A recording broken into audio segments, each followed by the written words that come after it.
Sans Dieu, on ne peut rien faire. Même tes propres exploits, c'est Dieu qui les accomplit. Tu restes un homme. Même notre Dieu qui s'est incarné en Jésus, quand il a vu la mort venir, il a dit: Pierre, Jean, Jacques, mettez-vous autour de moi, priez avec moi. Je sens que mon âme est triste jusqu'à la mort, parce que je fais face à la mort maintenant. Parce que la mort est le dernier ennemi de l'homme. C'est là la faiblesse. Tu peux te vanter des exploits, mais quand tu vois la mort venir, tu sens que tu es encore un homme. Et nous restons humains. Jésus lui-même devant la mort, il a vu la mort venir, il a dit: ah, priez avec moi. Parce que moi, en tant que fils de Dieu, je n'ai jamais connu celui-là, la mort. J'ai créé la vie, mais la mort, là, elle s'en vient pour me prendre. Mais il est mort 3 jours, il est resté dans le tombeau. Et la tombe a dit: je ne peux pas garder ce qui est saint. Et la tombe a vomi, elle a rejeté la vie. Parce que la mort ne peut pas englober la vie. Parce que la vie est en Jésus. Et la vie éternelle est sortie du tombeau. Elle est ressuscitée. Elle est montée à la droite de Dieu. Parce que la mort ne pouvait pas le contenir. Et c'est ce qui va arriver. Même si tu meurs, tu verras Dieu. Et même si tu ne meurs pas, tu vas être enlevé comme Élie. Mais la mort a été vaincue par notre Seigneur. Élie a demandé la mort. Mais je vais vous dire une chose. Qu'est-ce qui a fait que Élie se retrouve dans cet état? C'est une femme. Elle se nomme Jézabel. Et cette Jézabel, elle était réputée pour la manipulation, l'intimidation, créer la peur en Israël. Parce qu'elle a tué tous les prophètes. Elle dominait en reine. Ce n'était pas Akab qui était roi, mais c'est elle qui portait le chapeau. C'est elle qui portait le pantalon. C'est elle qui était reine en Israël. Ce qu'elle voulait, elle l'obtenait. Par l'intimidation, la manipulation, la peur qu'elle faisait régner, la domination et en plus la séduction. Au moment où il y a un roi qui est oint par Élie qui va pour détrôner Jézabel, elle est en train de se maquiller. Ça va ensemble. Cette femme était dans la séduction, la divination. Et de surcroît, elle était dans la sorcellerie. Et je vous le prouve parce que dans 2 Rois 9, versets 22 à 35, quand Jéhu est oint par Élie comme roi, il s'en va pour éliminer tous ceux de la famille d'Akab. Mais il arrive en chemin, il trouve le fils d'Akab. Et ce fils lui pose la question, il lui dit: est-ce pour la paix que tu viens vers nous? Jéhu répond: quoi? La paix? Tant que durent les prostitutions de Jézabel, ta mère, et la multitude de ses sortilèges. Qu'est-ce qu'un sortilège? Sortilège, c'est une pratique des sorciers. Ça vient de sortis, sort ou sort, léguer, choisir, action magique de jeter un sort. Et ceux qui jettent des sorts sont des sorciers. Et la sorcellerie, c'est la manifestation des événements de façon extraordinaire qui sont relégués, des pratiques magiques, des forces surnaturelles. Donc celle qui jetait des sorts, qui s'appelle Jézabel, était en fin de compte une sorcière. Si quelqu'un est capable de jeter un sort sur quelqu'un d'autre, c'est un magicien, un sorcier. Et Jézabel jetait des sorts en Israël. Tout le monde avait peur de Jézabel. En plus, elle était habitée d'un esprit de manipulation. Elle intimidait les gens, elle dominait, elle séduisait, elle pratiquait la divination. Parce qu'elle venait d'un peuple comme cela. Qui est-ce qui règne sur ta vie, mon frère, ma soeur? Est-ce l'esprit de Jézabel ou l'esprit de Jésus-Christ? La réponse est dans ton cœur et dans ta bouche. Voyez-vous, il y a un homme qui a fui devant une femme, juste à cause d'une parole de cette femme. Si demain, à la même heure où tu as tué mes prophètes, 850, hein, tu as compté 850 contre 1, tu les as tués. Mais moi, maintenant, je fais face à toi, 1 contre 1. 1 contre 1. Demain, à la même heure, je te dis par mes dieux, toi par Yahvé, on va voir, mais tu vas être mort. Mais il a tué 850 prophètes. Il a dominé pendant 3 ans et demi sur Israël. Personne ne pouvait le toucher. Quand on venait pour le chercher, il commandait au feu de descendre sur 50 soldats 3 fois de suite. Il était protégé surnaturellement par Dieu, mais là, devant une parole d'une femme remplie de l'esprit de sorcellerie, qui dominait de façon territoriale sur Israël, il a eu peur. Là, il était confronté à quelque chose qui lui a fait peur. Pourtant, c'est ce même esprit qu'il a confronté depuis 3 ans. Mais une parole seulement, il était par terre. Mais ce n'est pas n'importe quelle parole. Dis à ton voisin, ce n'est pas n'importe quelle parole. C'est la parole d'une sorcière. Quand il y a quelqu'un qui est rempli de cet esprit-là, te parle, si tu n'as pas un esprit pour contrecarrer ça, tu vas être faible.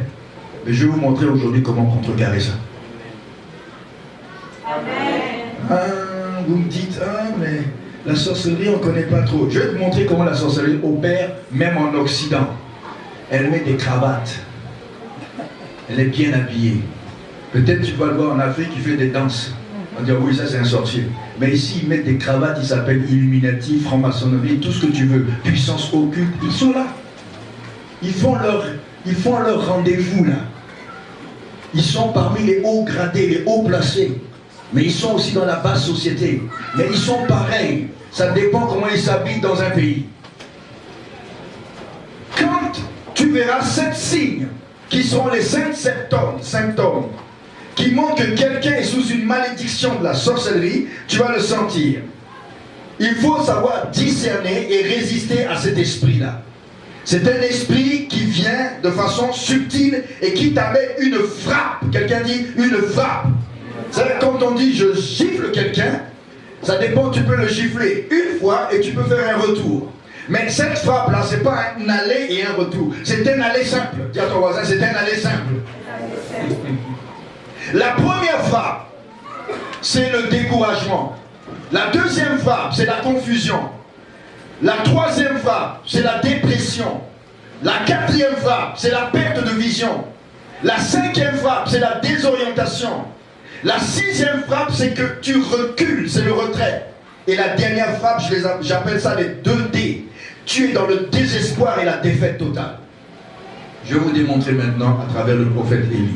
C'est une femme qui a parlé, n'est-ce pas?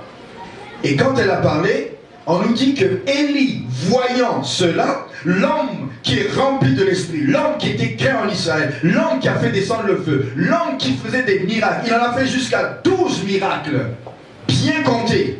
Son fils spirituel en a fait 24, Élisée. On parle souvent de Élie et de Élisée. Le prophète de feu qu'on appelle Élie, le prophète à la double mesure d'onction de son père qu'on appelle Élisée. Et ce prophète Élisée, vous allez voir, il va faire des miracles remarquables, autant que son père. Mais il va en faire double. Et ce Élisée, vous allez voir qu'il a hérité de son père, qui est quand même quelqu'un d'extraordinaire. Parce que tel père, tel fils, il hérite de la double grâce sur Élie. Et Élie, avant de partir, il a dit, si tu me vois monter au ciel, dans un char de feu, ben mon manteau de prophète, tu vas le recueillir. Et il est monté au ciel, il a lâché son prophète, et lui, Élisée, il a pris le manteau, il a frappé les eaux du Jourdain, là où son père était passé avec lui, et on a vu que l'esprit d'Élie reposait sur Élisée.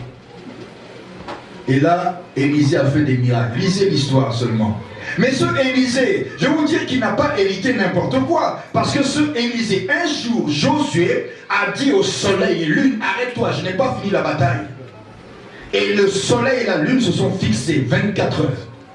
À cause de cela, nous avons un trou dans notre calendrier. On doit réajuster février-mars.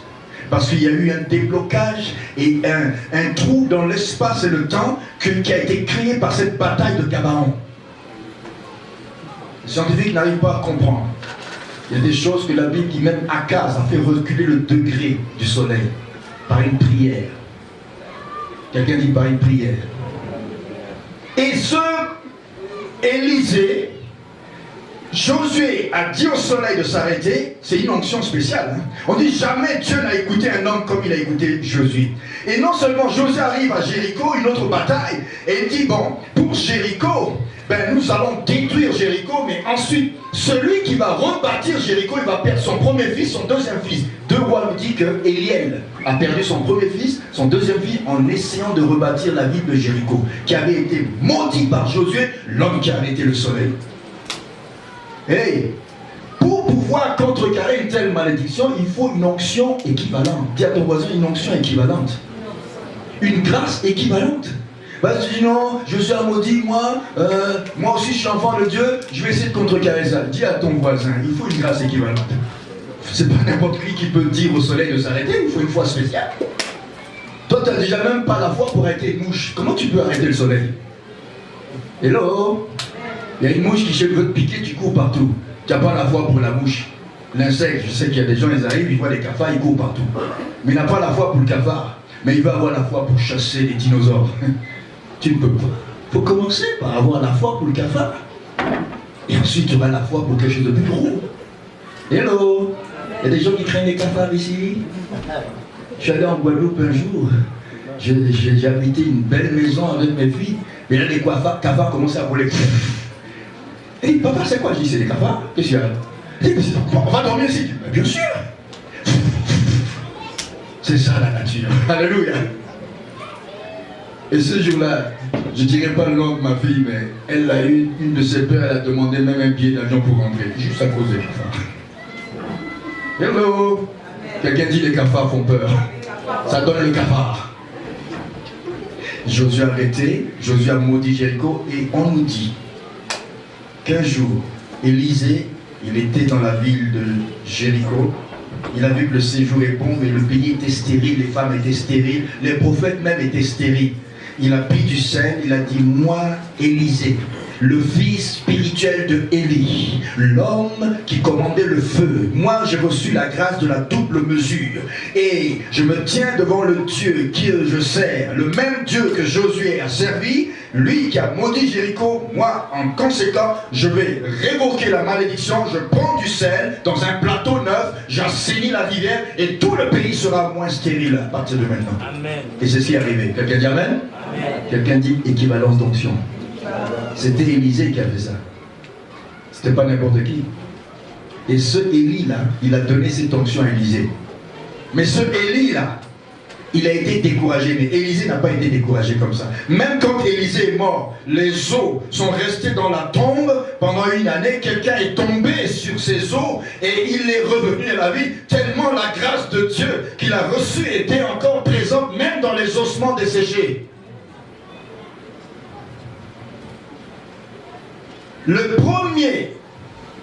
La première frappe, c'était le découragement.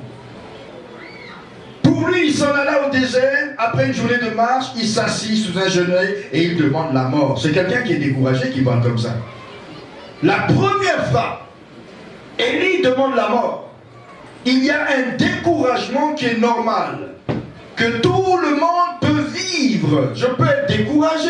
Ça ne veut pas dire que les sorciers m'attaquent. Non, ça fait partie de ma nature humaine. Depuis que l'homme a chuté, il se décourage. Tantôt il est courageux, mais le courage, c'est bon.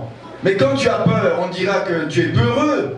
Mais avoir peur ne veut pas dire ne pas être courageux. Mais la peur n'est là que pour déclencher le courage en moi. Quand la peur est là, je vois la peur, je dis sois courageux, fortifie-toi, symphorien, brave la peur. C'est ça que tu dois faire. Quand la peur est là, ça ne veut pas dire que tu es peureux, mais la peur vient pour réveiller le courage en toi. Alléluia! Et si tu ne te réveilles pas, tu seras découragé. Mais là, le découragement, c'est quelque chose de normal. Ça fait partie maintenant de la nature humaine déchue. Mais ce n'était pas dans la nature de celui qui était créé au début. Il en existe une sorte de peur qui est une attaque maintenant de la sorcellerie. Cette peur-là, qui t'amène à un découragement, tu es découragé non pas une semaine, mais tu peux être découragé 1 an, 2 ans, 3 ans. C'est comme tu vis dans un état où tu es amorphe. On te voit là, le regard, il est vide. Tu es là, tu n'es jamais présent. C'est un découragement qui se prolonge. Et ça, même le psychologue essaie de te donner des médications, mais ça ne marche même pas. Tu es comme un mongol, tu fonctionnes au ralenti, mais l'intérieur est dérangé par un esprit extérieur qui est un esprit démoniaque qui te met sous une pression anormale, qui te maintient dans cet état et qui veut te détruire. Il va te dire, ben, la meilleure solution, suicide-toi. Et là, tu vois que c'est un esprit mort. Nous sommes spirituels. Ce que je vous dis, c'est spirituel. Essayez seulement d'aller voir vos psys. Vous n'aurez pas la solution. Mais Jésus peut te libérer de cela.